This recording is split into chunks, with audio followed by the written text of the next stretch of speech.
नमस्कार, आप live cities देख रहे हैं।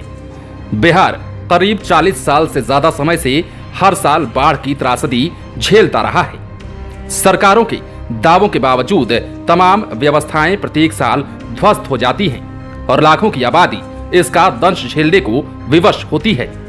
उत्तर बिहार की लगभग 76% आबादी हर साल बाढ़ से प्रभावित होती है। बाढ़ से प्रभावित होने वाली देश की कुल आबादी में 22.1% आबादी बिहार की है। इससे बिहार में बाढ़ से होने वाली विभीषिका का अंदाजा लगाया जा सकता है, लेकिन बिहार को अभी तक बाढ़ से निजात नहीं मिल पाया है।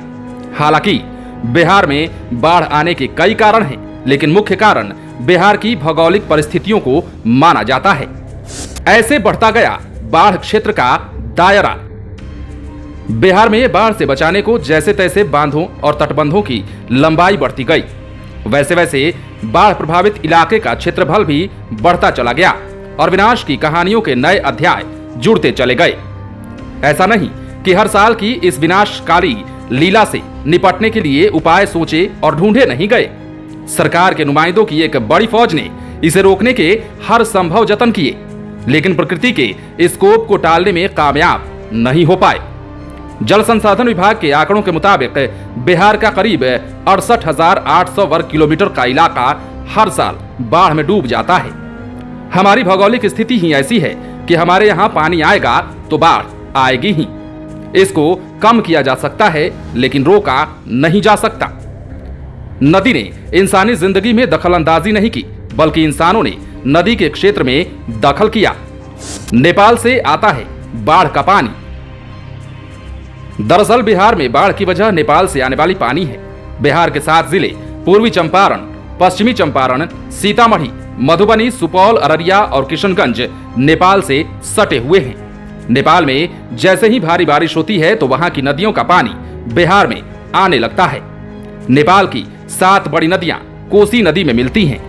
कोसी भारत और नेपाल के बहुत बड़े भूभाग पर फैली हुई है, जो माउंट एवरेस्ट और कंचनजंगा होते हुए गंगा नदी तक जाती है। गंगा में मिलने से पहले कोसी बिहार की कई प्रमुख नदियों को अपने में समेट लेती है।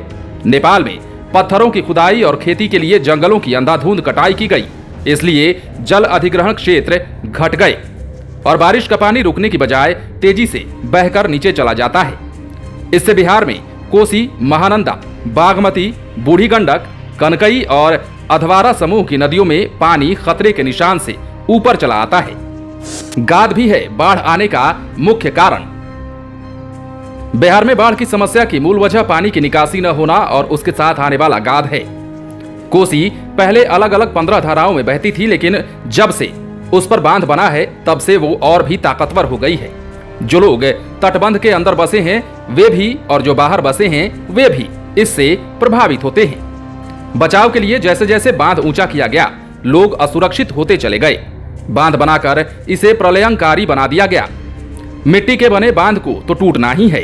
अंग्रेजों ने शायद इसे समझ लिया था, इसलिए 1850 के दशक में बनाया गया बांध उन्होंने 1860 के दशक में तोड़ दिया। 1937 में प्रस्ताव आया था कि नेपाल के इलाके में बांध बनाया जाए, जिससे नेपाल और भारत दोनों को फायदा होगा, लेकिन 85 साल बीतने को हैं, अब तक इस पर बात नहीं बनी। दशकों से टूटते रहे हैं तटबंध।